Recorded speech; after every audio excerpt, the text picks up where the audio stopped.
শুক্রবার গভীর রাতে বিধ্বংসী অগ্নিকাণ্ড, পুড়ে ছাই বেশ কয়েকটি দোকান। ডুয়ার্সের মাল মহকুমার ক্রান্তি ব্লকের মৌলানি বাজারের ঘটনা। জানা গেছে, শুক্রবার রাত আনুমানিক 12টা নাগাদ বাজারের একটি দোকান থেকে আগুন বের হতে দেখেন কয়েকজন। এরপর তারা আগুন নিয়ন্ত্রণে আনার চেষ্টা করেন।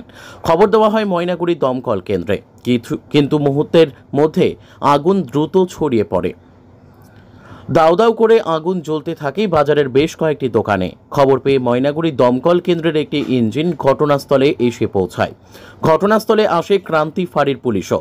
ততক্ষণে বাজারের 2-3টি দোকান পুরোপুরি পুড়ে ছাই হয়ে যায়। গভীর রাতে আগুন নিয়ন্ত্রণে আসে, তবে ক্ষয়ক্ষতির পরিমাণ কত হবে তা এখনো পর্যন্ত জানা যায়নি। ব্যুরো রিপোর্ট, আমাদের টিভি।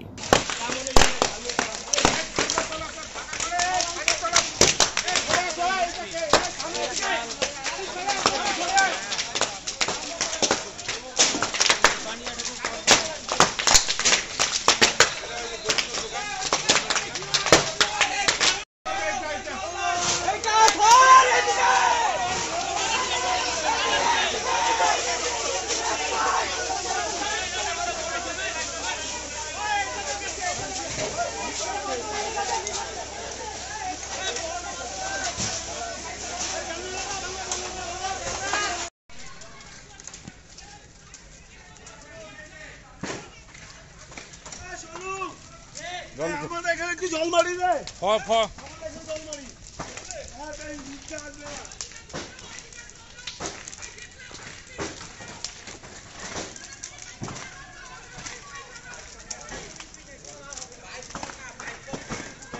টুল পাম্পের কোনো পাইপ টাইপ থাকলে বাইর কর না। যেইটুকু কাজ হয়। হ্যাঁ হ্যাঁ হ্যাঁ